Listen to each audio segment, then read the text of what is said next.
Kia ora, and welcome to this IT training video on best practices with images. Now, I'm sure most of you already know how to insert images, so I'll get that part out of the way quickly, and we'll move into a few best practices around using the images in your thesis.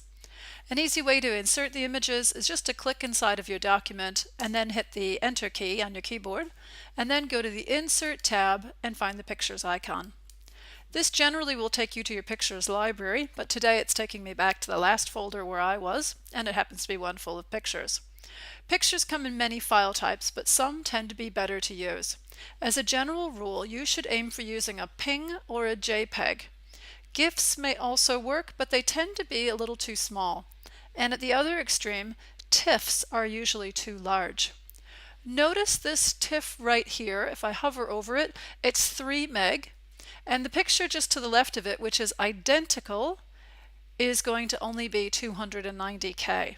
So if you have 100 images in your document and each one is 3 meg, this is going to make Word really difficult to work with. It's going to possibly even crash it. So what we want to do is try to use the smaller file type. It will look exactly the same when you see it in your document.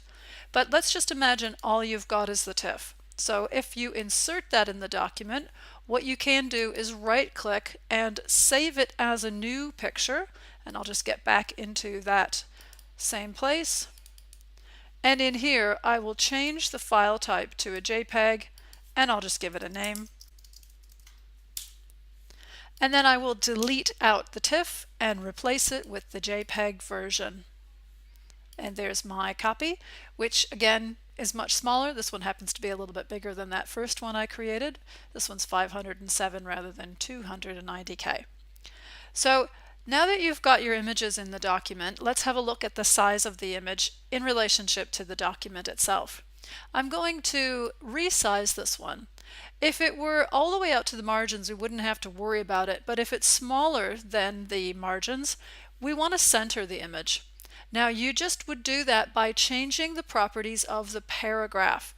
By default, if I go back in here, I should see in a minute, in Word 2013, we have a feature where you'll be able to tell the layout options of an image. If you can't see them, you go to the Picture Tools format and choose Wrap Text. What we're after is the fact that it's set to in line with text, and that's finally made this appear. So in line with text means that it just sits in the paragraph with any text that might be there. What you don't want is one of these where you can drag it around the place.